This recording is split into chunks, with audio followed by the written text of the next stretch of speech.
Hey, what up, y'all? What is up, you guys? Welcome to Enki's CannaCult, where we explore the profound and often misunderstood world of cannabis. Guys, I'm your host, Alchemist Ganjier. What is up, you guys? Yeah, I'm ready to guide you through a journey that spans centuries and continents. As much as we can cover within about 45 minutes to an hour. What is up, Same Day Parlay? How you doing, man? What is up, y'all? Guys, lots of cool stuff going on. Had a really awesome sesh this past weekend with Greasy Creek Herb. Right, it's funny, it's the second time I've seen him in like a couple of weeks. And he gifted me some flower from his outdoor grow. And this flower I have not sampled it yet, although I had from Doc Ray his mouth. That this was some of the best outdoor that he himself has tried in this area. Now granted, I've gotten around Virginia a little bit more than Doc has. Now granted, he's gotten around everywhere more than I have. But Virginia, so we'll see. I'm very curious to see how this stacks up. Now I've known Greasy Creek Herb for a little bit.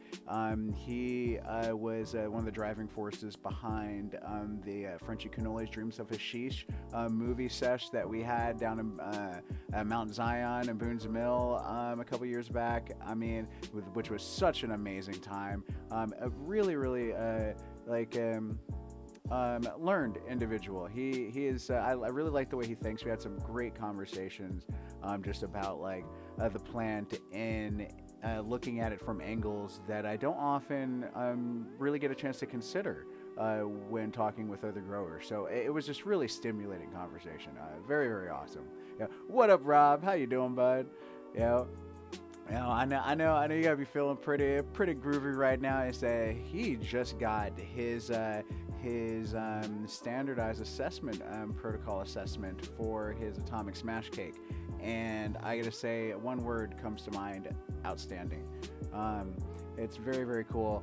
Perhaps he'll share a post of it on his Facebook. You guys can go and scan the QR and all that stuff. In fact, I'll be posting it probably as well. What am I saying? Because it's definitely worth sharing. And now it's a part of the world database. So that's very awesome. But yes, the topics that we're covering today, lots of cool things coming up in the news. I mean, where to start, right? I guess the first thing that we're looking at, I mean, on one hand we've got all this medical stuff going on the other hand we have politics and politicians once again completely ignoring the science and just doing whatever the heck they want. And honestly, this is what baffles me about politicians, is how is it that we keep electing people into office who are aggressively ignorant of science yet claim to know the science. You know what? No, this is not that podcast. No, but I guess, okay, the first thing that we'll kind of get into, in fact, before we get into any of this, let's get into some cannabis, okay? Yeah, how about that? So got this, let's see, this is a Piney Woods Gal. I hope I got this name right with it, because a lot of ripping and running today. I didn't get a chance to confirm with Greasy Creek Herb on the name on this. He had told me them, and heck, he may have even gave it to me in writing, but oops. But it is written on here is just that I'm not the best at translating other people's handwriting, but I'm pretty sure this is Piney Woods Gal. Right? That looks like what that says. And like I say, I have been very highly anticipating on trying this out. The man is serious about how he stores this, because a lot of times I might get something like a little Ziploc bag or something like that, and I got to make sure I put it in good containment. This is sealed, so very nice. And I mean, just looking at the outside here, that we're talking outdoor bud. Yes. Yeah, when in doubt, look up. All right, so let's go ahead and give this a snip open. All right. How funny would that be? Let me make sure that actually guys have you on me. I've done that too many times before. Yo, what up, Rock Farm? How you doing, buddy? How are you doing? Yo, all right. So let's go ahead and get into this thing. All right, let's go ahead and... I'm glad I started whiffing right away because I could see the bag kind of flattening as I was opening it up. What up? How you doing, Cody? How you doing? Yo, buddy. No, hey, you guys don't... Yeah, some of you guys who may not know this. Yeah, say Cody Thompson here that just posted up in the chat. He is teaching a program for a cannabis class, hydroponics, with Virginia Western College. So, you want to learn more about cannabis in a classroom or online setting? Yeah, we're building it. Yeah, yes. Congrats again, Cody, for that. All right, yes, this is. Yeah, exactly what the bag says. I am 95% that this is Piney Woods Gal. Because, like, there's this nice sweet pine that's in here. Like, there's evergreen. Like, there's citrus. Like, there's a couple of different types of wood, almost like an oaky kind of like wood.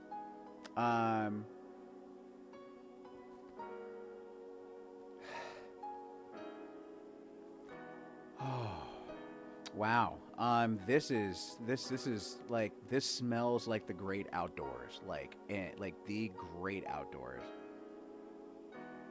Oh my gosh, and then up close. So what'd you say, Cody? You said non-cannabis? Oh, okay, yes. Yeah, so this is non-cannabis growing. At the same time, though, you got to learn the basics to get into the bigger steps. So, still an important step out there. Yeah, learn the basics, y'all.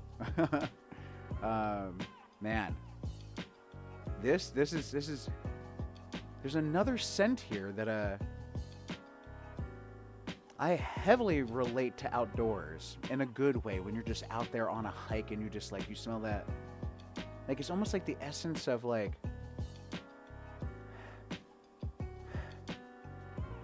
lavender or rosemary, like you know that just that the kind of effervescent like kind of tingle that has this nice kind of like soft floral. That's also got a little bit of a sting on it, you know?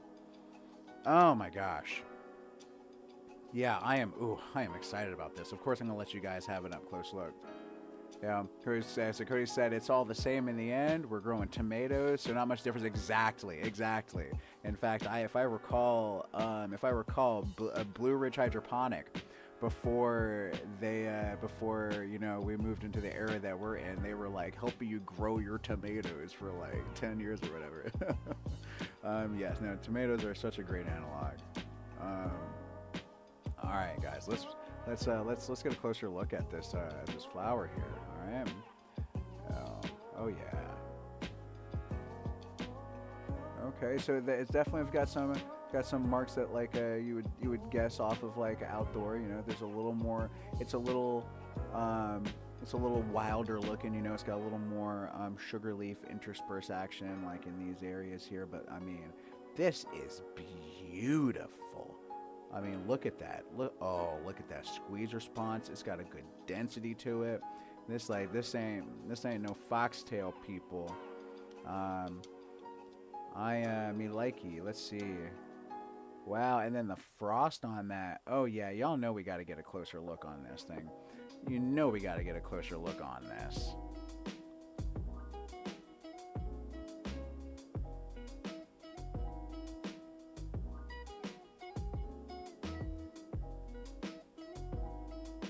Oh yeah. Wow, yeah, you guys see this little crest up here, right? Yeah, don't worry. We're gonna get in closer on this. We're definitely gonna get in closer. Yeah, I know you guys are probably like wondering why I've gone back to my loop and not using the microscope. And the short answer is just that like it keeps disconnecting from the computer. Wow.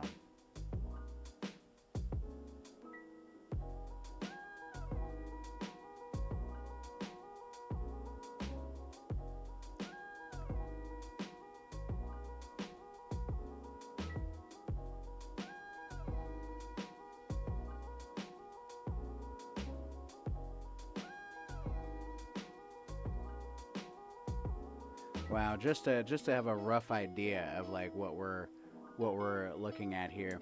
Here, that wasn't most steady. Let's in fact, let's go ahead and get into here. Yes, this right here I think will give us like a really great up close idea. That way we can like quit shaking like I'm jonesing to smoke this bud. Wow, look at that. Yo, guys. This is why we do not scoff at outdoor. Because Mother Nature, when you know how to work with her, will pay you back big time. Like, oh yes. Okay. I am ready. I am ready to take a closer look at this. We definitely have to put this in proper storage, because I have a feeling that I'm going to definitely want this around for a bit. Okay, so always confirm when trying new flower, always confirm that your grinder is empty. I have mixed weeds by accident before, and it sounds cool until you do it.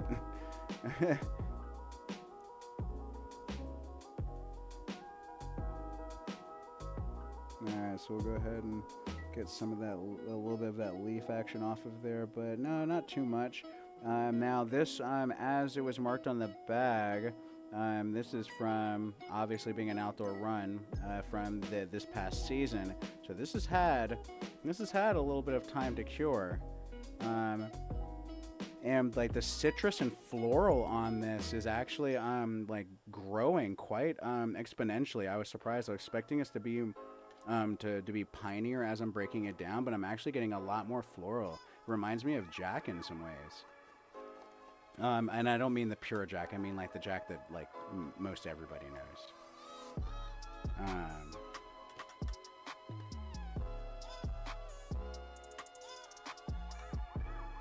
Okay. Oh yeah, that's got a nice feel to it. Now let's see. Does it? Can it do the stick test? Yeah.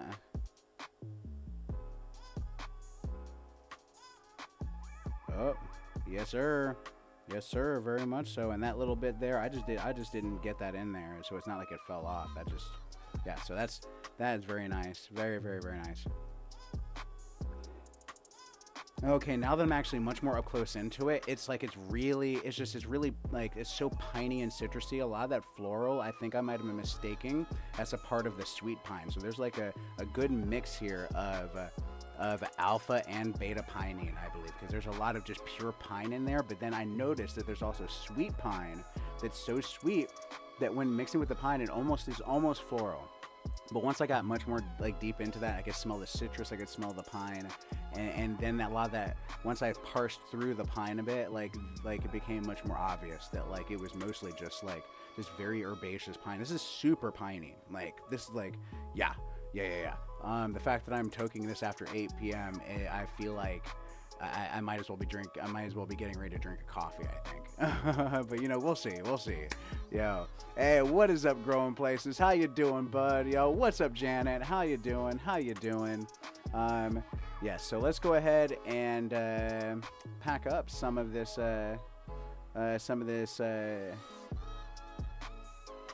Piney Woods Gal. Piney Woods Gal, which he, I believed, finished the primary cure on this like mid-January.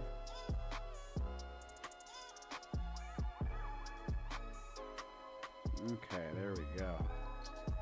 All right, yeah. So what is everybody else token on tonight? Yeah, let's see some. Let's see in the chat. What is everyone token on? And oh yes, and I guess to keep it within the spirit of being out in the forest, we'll go ahead and do a match lighting on this one. Yeah, shall we? All right, y'all. Let's do this.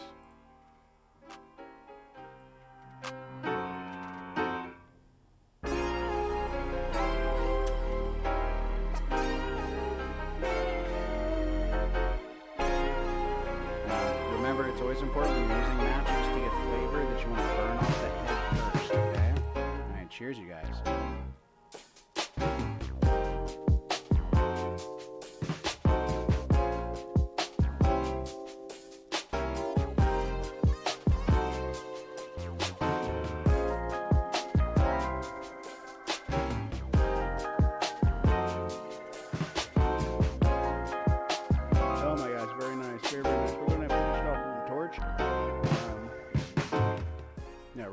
finish it off with the torch, but oh my gosh, so piney, so citrusy, direct translation.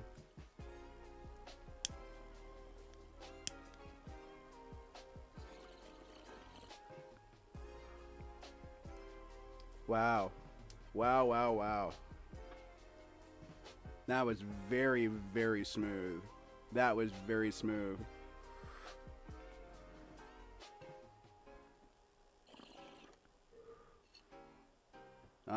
Wow. Holy moly.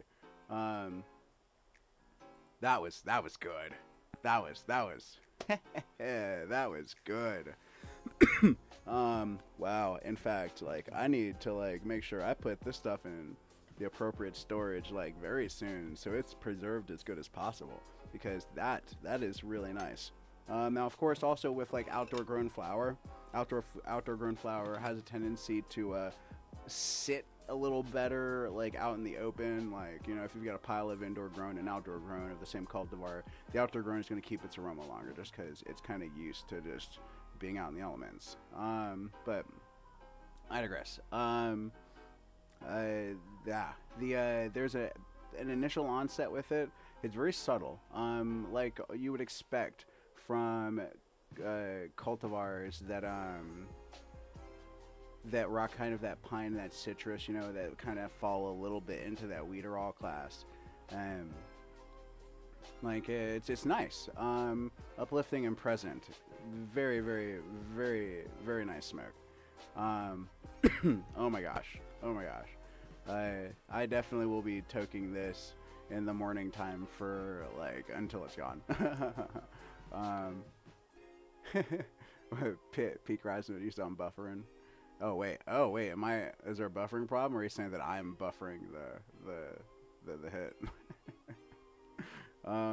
You know, wow, you know, that's crazy. I am, like, low-key tempted to, like, do another, like, bowl straight. In fact, you know what? I'm doing it. I'm gonna do another bowl right out the gate. And it's funny. It's not like there are certain cultivars I feel like I can do that with. It's not really talking about it, like, being weak in any kind of way, or even trying to say that it's that much better than other cultivars. But, like, I have a certain affinity for, like, piney cultivars, and this one is just such an amazing representation of one. This outdoor, they could easily compete with indoor cultivars. In fact, I would say that, like, yeah, like if anyone would try to talk shit and say that, like, oh, indoor, like, outdoor could never compete with indoor, I would 100% show them this. And that's just right up there. That's just right out the gate. Like, right out the gate. I'm still processing the effects, but I'm kind of curious to see, can this psych me up? Like, can this, like, give me, like, you know, you smoke a little too much of that good sativa, like that good stimulating cultivar, you can kind of give yourself a little bit of a panic. And I'm curious to see how much gas this has. Yeah. So we're gonna go for it. Yeah. Let's see what we're gonna do. Yes, we'll do the double bubble. Yeah, that's the double rip cam. Yo, let's go, guys. Let's go. Yo, Cody, on some graham blueberry pie. I'm jelly. That sounds nice. That sounds real nice. Yeah. What up, Mary? Yeah. Cheers, y'all.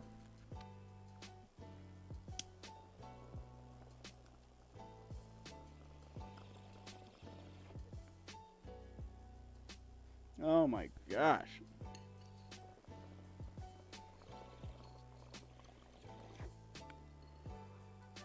Wow. I did a full-on dive bomb into that one. And I was rewarded for it. That is so smooth. Oh my gosh. Guys. Yo. Greasy Creek Herb. I can already tell you that this is going to be a competitor. Every other, like, this, I will also say that this is some of the best outdoor that I have tried. That I've sampled in Virginia.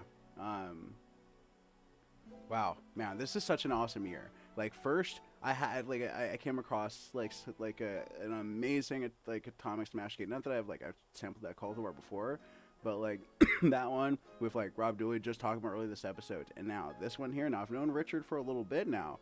I did not. I guess I should have processed more what he was capable of, especially through our conversations like that we've had. But like, yeah, he's somebody that he definitely knows his shit. So before I continue going gaga over this bud, all right, why don't we go ahead and dive into a groundbreaking study? Yes, that was it was published in the Journal of Pain. Okay, and this research with the University of Pittsburgh, they took a look at, I think, like 8,000 patients, like 8,100 patients, right? And what they found is a connection, a confirmed connection that we have all like kind of been suspicious of between like cannabis and opioids, especially as an alternative, for basically like people just going down the opioid path and just kind of being stuck on it. Now we've seen stuff, I'm sure you've seen stories out of like South Africa, like I covered like a few months back, or in like Maine, how there's like rehab clinics like for opioid withdrawal, that has gotten a lot of scrutiny. But this study, it compared 440, right? There we go. Yeah. Yes. That second hit, like that first hit, like put me in the zone. That second hit put me on hard difficulty. So 440 patients using medical cannabis, and then also against it was over 8,000 patients using traditional pain medications. So that's what like the 8,000 like was from. What they found in these studies is that not only, right, did cannabis like significantly reduce significantly reduce pain in patients, but it also decreased their reliance on opioids. Like they found that the people that were using cannabis were like of their own accord using opioids less and less. This is huge, news. This is like a huge finding, like to actually have like confirmed like on the books, that cannabis like has like a positive impact on like fighting opioid abuse, because like it pretty much flies in the face of some of the bullcrap that like other people, including some politicians that we're going to take a look at later, like are saying with cannabis. It's really like this could work a pivotal moment, truly, in our ongoing battle against the opioid crisis as well.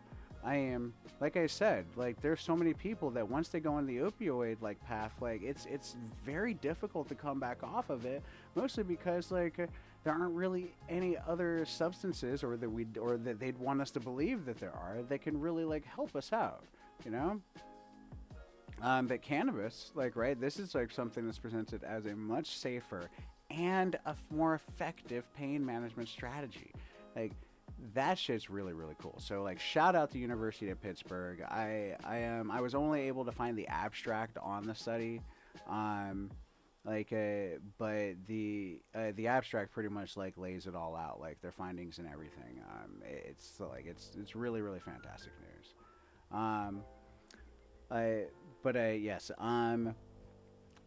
Now, to check in briefly with this Woodsy Piney, I would say that it definitely has got as much gas as any like other cultivar to it, because I'm definitely feeling myself like peaking, like having those like those high energy peaks that you get when like you've toked a lot of like a stronger cultivar where it's just like ooh.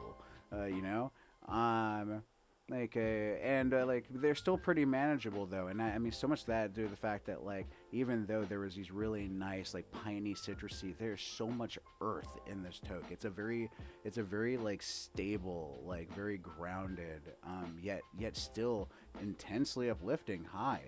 It's I would say it's like, it reminds me kind of like a sports car, with some good suspension, that I then decided to like still put the the pedal to the metal on. But yes, though, I don't feel a whole lot of cloudiness with this cultivar at all, which is to be expected when looking at these aromatic profiles. A lot of energy. Yeah.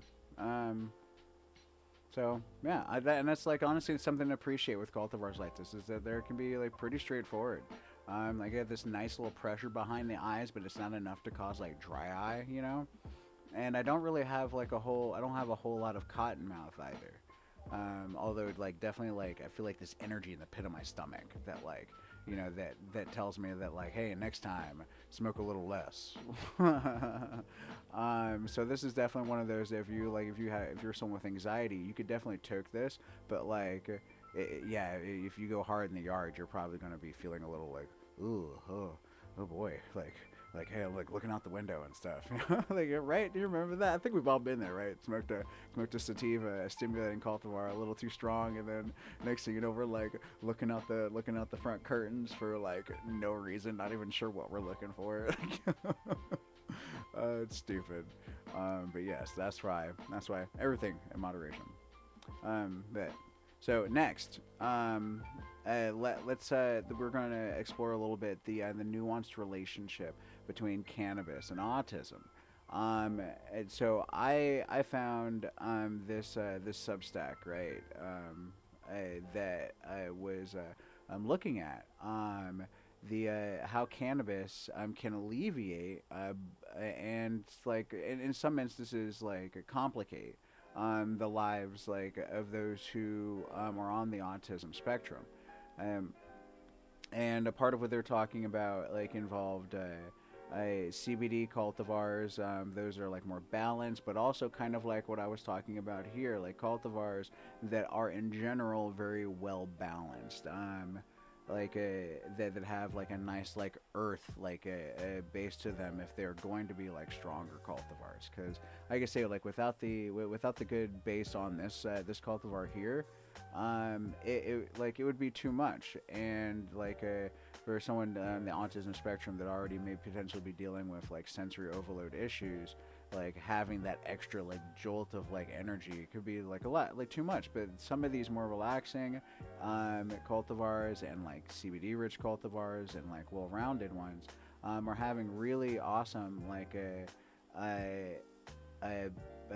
beneficial interactions in terms of like making like certain parts of like a certain stimming more easy to manage, enhancing social interactions, making eye contact feel more normal, and then like, and also like I was talking about on the sensory overload side of it, can make like some stimuli more bearable.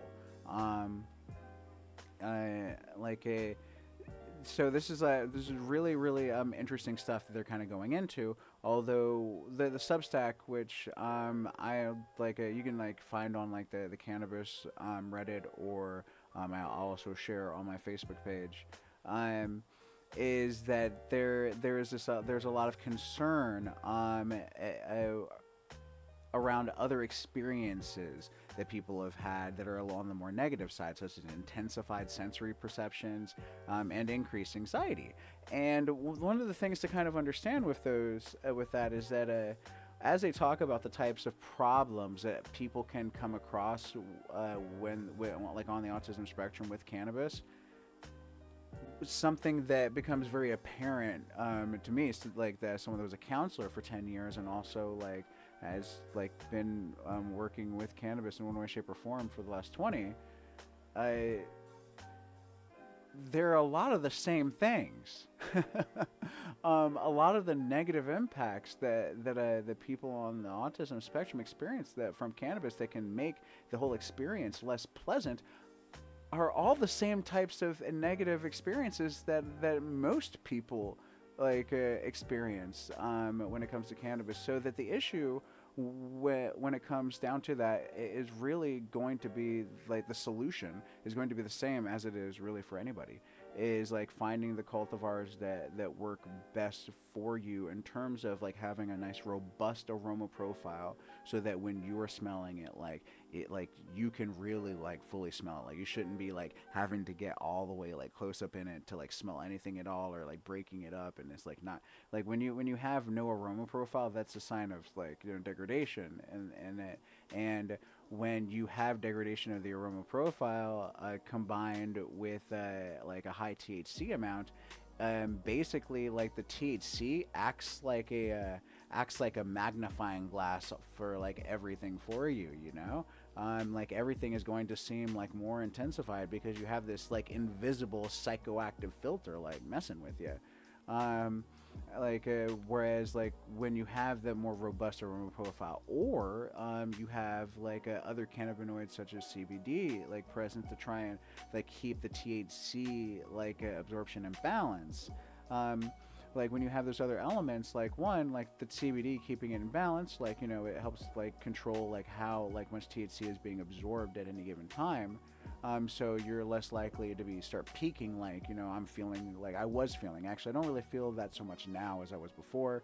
That's past, which I mean, that's also something that just happens with cannabis, is as the THC levels start to like drop, that absorption rate starts to drop, then you'll start to feel things come back into a balance, right? CBD can help with that. But let's say you have a cultivar that isn't high in CBD, but it has a nice wide, robust aroma profile, is doing a lot of preloading in the brain, interacting with the hippocampus and those regions that have a interaction with both our limbic systems and our thalamus, controlling dictating how we perceive other sensory inputs coming in.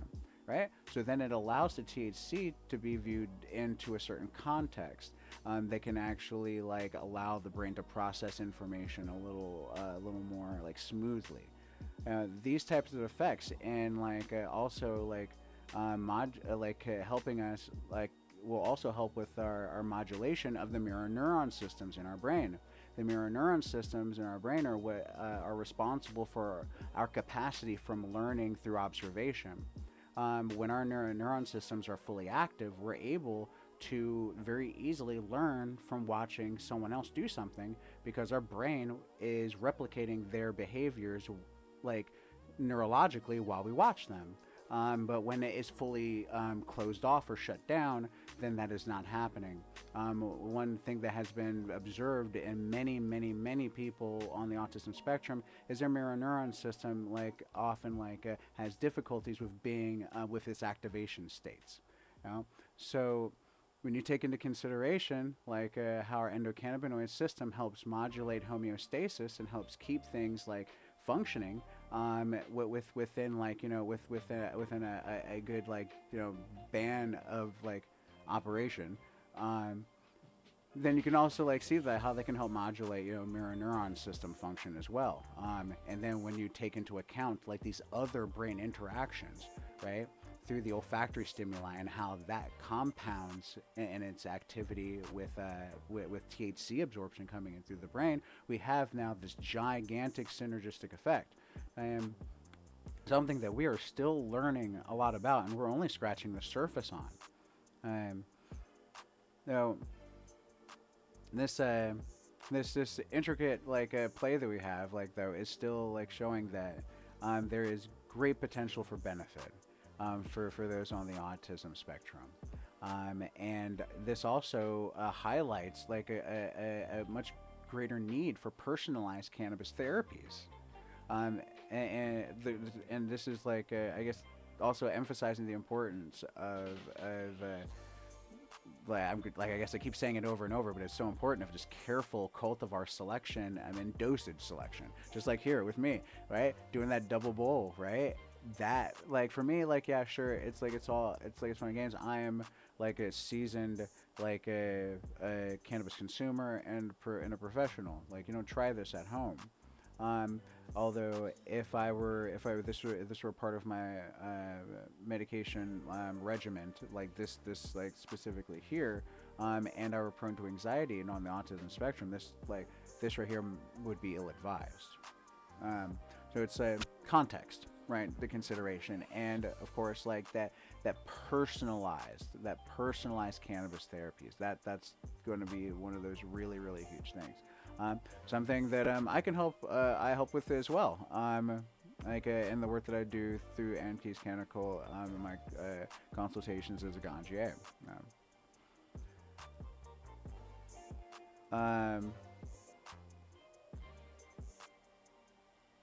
Well, you're saying, Cody, you asked, is that wouldn't CBD or certain cannabinoids help in those extreme situations too? Yes. Well, yes and no. So, CBD helps in a certain way, although the way that most people talk about how it helps is really better suited for beta caryophyllene, like in the form of like whole peppercorns and whatnot. So what beta caryophyllene does is beta caryophyllene actually binds to CB receptors directly. So basically, in doing so, THC can't bind to those receptors anymore. And so it basically stops absorption of THC into the system, and basically you're gonna stop getting high. Like the rate at which you're getting high will be cut way down. And then it'll have the capacity to be like removed from your system more efficiently, because as like your CYP450 enzyme system has like some of that less contact as well, then it's also going to be able to remove it from the system much more quickly. So it basically creates kind of like a cascading effect. Like once you start with the black peppercorn, it all just starts like leaving your system a little more quickly. Now with CBD actually it actually nestles around the base of the CB receptors rather than binding to them directly. And in sitting around them, they modulate the rate at which like a THC and other things are binding to those receptors and coming through. So it still allows it to come through, but just at a slower rate. So what can end up happening, let's say if you're in a situation where you have way too much and you take CBD, it's just going to slow down the rate at which you're absorbing it. But what they've also found is that your body doesn't actually remove it any more efficiently, because CBD has the same effect as THC on that enzyme system I was just talking about. And so as a result, you end up just like you still keep getting high. It just takes way longer now. So like if we were going to use CBD and in a situation where like, oh man, I'm too high. Now granted, in a situation where I've smoked too much, right, and I'm too high, yeah, CBD in all likelihood is going to be your best bet, unless it was like a dab. If it was a dab and you're like way too high, you don't want CBD, because it's only going to cut it down like so much, and then it's going to lengthen it a whole lot. But if it was just like, oh, I just smoked a bunch of weed and like just flower and I got too high, like yeah, CBD would likely be like a pretty good solution. It'll bring you down to chill mode, and then it'll like spread it out for a while. So great for like a newbie. But if you're like, this needs to stop now, like then you're gonna want the beta caryophyllene. And also, like I said, that's for smoking. If you have like an edible and you've consumed way too much cannabis, that's one of those things where you'll want the CBD basically as soon as possible. Because like I said, it slows down the rate at which it gets absorbed into your system. So if you just took way too much and you're like, shit, how much was that? Oh God, I'm gonna get like super duper high. At that point, yes, take some CBD. Like if you got gummies or whatever, like form, you can take the CBD, because at that point, like I said, it'll bind around the CB receptors, and it'll slow the rate at which they come into your system. Then from that point, once you start to feel high, right? The moment that you start to get to a zone where you're like, okay, I'm getting a little higher than I want to be, then you take the black peppercorn, the whole black peppercorn, and you get the beta caryophyllene in your system. At that point, it'll start binding to the CB receptors, right? Interfering with the absorption of THC, and then it'll also allow for it to be removed from your system a little more efficiently, and then it'll all taper off. In that situation, you can effectively like cut, like make what could have been a really bad situation with an edible into a pretty manageable one. It's just all about like timing and when you're doing stuff, because like I said, CBD with an edible, you want earlier, as soon as possible, and there is a point where it could be a little too late to do the CBD. And in fact, I would even say, like, if you did not realize you took too much and now you're like way too high, I would do the black peppercorn, and let it cut it down, and then after it's cut it down a whole bunch, right? And you're like, okay, like I feel like it's like you feel like you've leveled out again, and you like want to cut it down some more, which shouldn't be too necessary once you do the black peppercorn, and gotten some water and some fresh air and stuff. But then from that point, if you did this CBD, then it would further bring it down again, you know? But doing the CBD before the black peppercorn may not necessarily be advised, because like I said, as it binds around the CB receptor, it slows down the rate at which stuff absorbs into that CB receptor. So if you do it before you take the black peppercorn, like right before it, then you might interfere with the black peppercorn's ability to do it. So if you're going to do it, you want to do it way, like I said, there are SOPs that need to, I guess, be public knowledge on how to appropriately approach crashing a high. And yeah, okay, all right, I'll do this. I'll do this. I'll publish this. Yes. Yeah, you said somebody give me money. There's so many research studies that need to be done with cannabis. Abso-freaking-lutely. There does. And honestly, we are in an age now where we need to be much more focused on what studies can we do with the least money possible to prove a concept, to make people explore it further or do whatever. You know? Because if we're waiting for a big budget to prove any type of thing that we want to prove, I think we might run the risk of putting the cart in front of the horse. Let's find something, because there's so many things out there. I feel like pick one thing that you really like that doesn't seem to have any clear answers on it, and then first start out with what's the least expensive way that you could create a proof of concept for establishing this as an actual unbiased truth that's not just like a bro science or something. Especially if there isn't any major research on the matter, and then you just start doing that and you document what you do and how you did it, so that other people can replicate it. Yeah, that's the core of the scientific method. Yeah, so oh, okay, yeah, so this, like I said, this this woodsy Piney Gal, or Piney Woods Gal, I can already start to feel the high kind of taper off and come down a little bit. Either that or just I got talking about stuff in my mind, was able to wrangle all that THC for fuel. But I definitely, honestly, I could feel like I could toke another bowl of this, TBH. Either that or I'm just chasing that stimulation in my stomach. But yes, okay, so there was this, there's another article, right? Guys, journeying all the way back 2,500 years, guys, 2,500 years, archaeologists, right? They have unearthed some really, really fascinating evidence in the Pamir Mountains, which is in Central Asia. So we're talking a lot of the Eurasian plains, where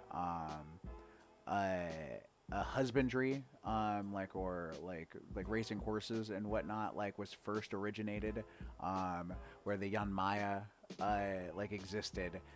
They found in Central Asia there is this cemetery called the Jirzankal cemetery, and in this cemetery they found incense burners with traces of highly potent cannabis used in funeral rituals. Now, I know you guys are thinking to yourselves, right? You're like, Ennis, like, we already have evidence that people have smoked weed in the past. Like, what's the big deal, bud?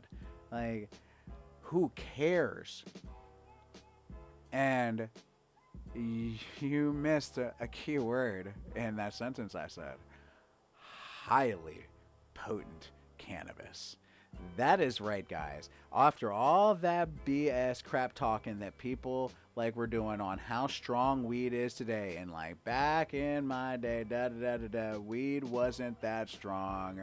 Like people weren't smoking stuff that strong, and that was not true, or at least it's not as true as they make you think. Now, granted, yeah, sure. Like in the last 50, 60, 70 like years, like to the past century, perhaps, like cannabis, what people had access to in a larger sense was likely like of a lower THC, although like I have heard more than enough stories of really potent cannabis in North California back in the 70s and 80s, of course. Now, we're talking over 2,000 years ago. We're talking cannabis as potent as what we were having all the way back then. And like this find, it was documented in the Journal of Science Advances, and it like it pushes back the timeline for recreational cannabis use like way back. There's a lot of debate. Like, okay, so there was like, okay, well, there was like people used cannabis, sure, like back then, but like, you know, like what was it all used for? And of course, Frenchy Cannoli has done lots of work showing that like that a drug effect cannabis has been used for a very, very long time. But now we have got more research that is in another journal that is attesting to cannabis, recreational high potency cannabis use going back like 2,000 years, and that's a big deal. Basically, this is stuff that like this is all Pandora's box stuff. Like once they say this stuff, they can't turn around and be like, oh wait, never mind. Like the mass spectrometer that showed that like all this stuff and that like we have like that isn't wrong actually like isn't true. Like no, we've been using cannabis for so long, like it's wild. And I love this study for it because like it illustrates the historical significance and the spiritual and communal rights of cannabis. Like this has been a part of our culture in very substantial ways for a long time, y'all. As this highlights cannabis's integral role in early societies, and also like because this was at a funeral, right? This was like this cannabis was used during like funeral rites and stuff. It shows how long that we viewed cannabis as being a part of bridging that gap between like the living and like spiritual realms and stuff. Like we have always used cannabis as being something kind of spiritual, something that's like connected to something way bigger. You know, I am just so about that. I guess like here before we get into this last story, and of course I'm going to smoke. I am going to do another bowl of this. Like as I've like fully checked in with this high, I feel like I've begun to move into the realm of the after effect. This is a cultivar that I would say is absolutely like perfect for like anyone who like considers themselves like a morning toker, the one that's like, yeah, I like to like smoke because it helps me focus like for work and stuff. Like, yeah, this is definitely it. In fact, I feel like it's almost a shame to smoke any more of it tonight, like or to break in. I mean, I have some that I already packed in here that's broken down, but like, I mean, like I was legit like I'm gonna be toking this every morning for like the next week. I just gotta find a proper place to put this thing. In the meantime, yeah, sure, that's what we're gonna do. Okay. Yeah. I came across this. Oh yeah, no, we're gonna smoke something now. Hold up. Huh. Okay, I know. On top of this, I'm going to put a little bit of the cultivar that I think we checked out last week or the week before, Freya's Marmalade. Um, yeah, here we go. Yeah, Freya's Marmalade. Really, really lovely cultivar, but just, something to taper out the night. Yeah, this is a, let's see, Freya's Marmalade is Jolly Pond Farm genetics. I think it was a part of a collab that they did. But I, for the life of me right now, cannot remember who the collab was with. I apologize for that. That's my bad right now. But this one was grown by Dewey. Dewey's Cannabis. Ooh, hold up. Is that a seed? No, that ain't a seed. It looked like a seed. It was a little piece of bud that as I did a finger breakdown, I guess it rolled a little bit. Yeah. So this is some let's see. This is some Piney Woods Gal with some Freya's Marmalade. Yeah, so yeah. Yeah, I'm definitely feeling this shit. Oh yeah. Here, actually, before we hit this, I got to mention I came across this article, right? Of this woman, this 78-year-old woman that lives in the UK, where right now, I mean, cannabis is still illegal. They have medical, but it's pretty draconian over there, or at least I thought.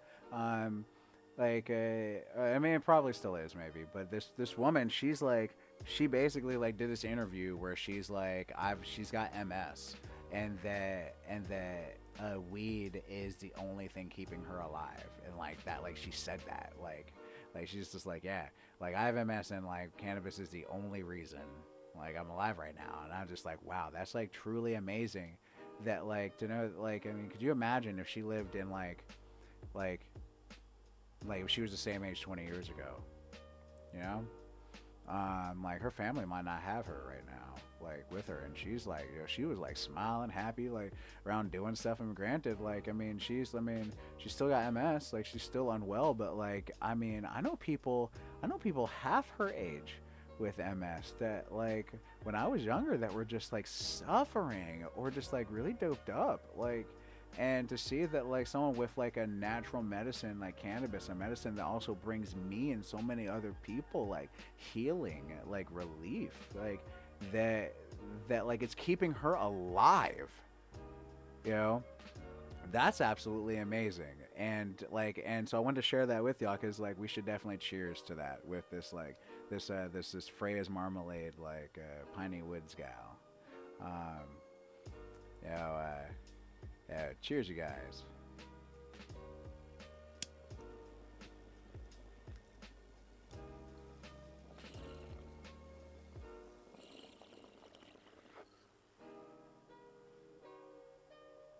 Ooh.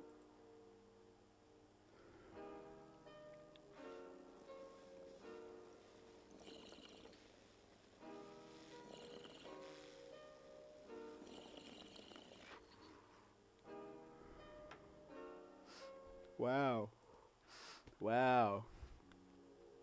That was weirdly really funky. I don't understand it because neither of those cultivars are funky. But that was funky. Wow.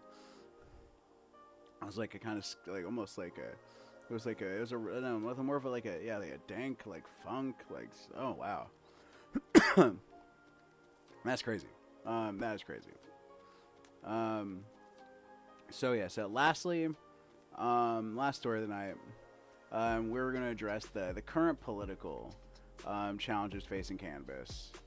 And despite the widespread support for medical and recreational use, and the stories that I've told you about tonight, which all these stories are stories from the past week. I'm not digging very far for these stories. Cannabis policy still remains a contentious issue, because as we are slowly finding out, we as American citizens don't actually have rights. we have Amazon. Recently, a high-ranking official in the Trump administration, they iterated outdated and widely disputed claim that cannabis is a gateway drug. Like, what? What? Are you actually kidding me? There had literally studies that have come out this year that I have covered that proved that cannabis wasn't a gateway drug. On top of that, I just covered a story tonight that shows cannabis gets people off of opioids. Are you actually kidding me? Like, what? This stance could signal real potential, like, setbacks for cannabis reform efforts, guys. Like, I am actually legitimately concerned, especially regarding the state level legalization and federal scheduling, because they're talking about trying to have they're replacing the head of the DEA and telling them to roll back state legalizations to they're trying to restart the war on cannabis. Mate, like this ongoing resistance, it's underscoring a kind of screwed up disparity between public opinion and political action. And I feel like we have to like really make our voices known. We have to like send a message like for advocacy and education on this matter. Like those of you guys that live here in Southwest Virginia, in the Roanoke, Salem like area, that's like all part of this. Like, Klein is our representative, and he is anti-cannabis, and he is one of the people that's trying to call cannabis a gateway drug and talking about how it needs to be recriminalized. Like, I'm sorry, how is it that one of our representatives is over here trying to frickin' criminalize cannabis? We need him out now. Bye, Klein.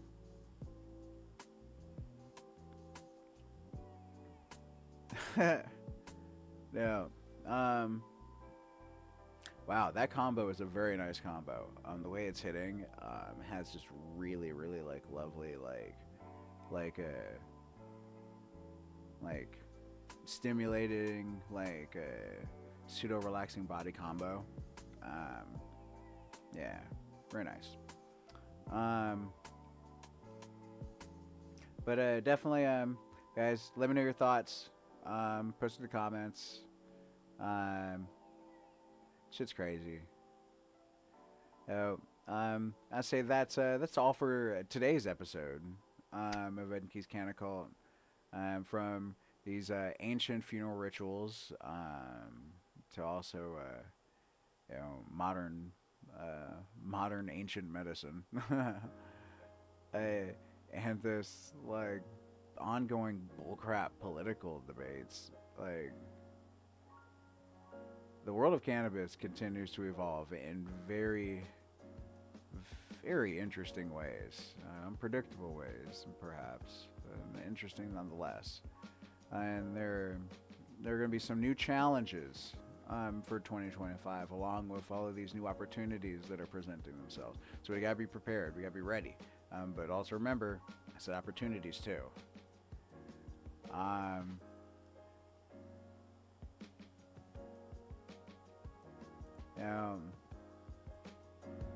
I want to thank you guys for joining me in today's episode. Saw some new faces in here.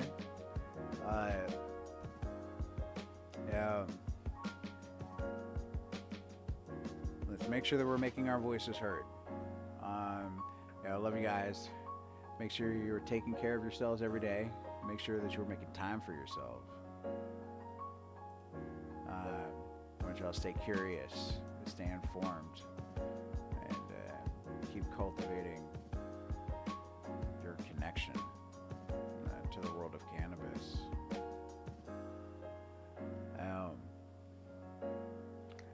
I'm Alchemist Ganjier, and I am like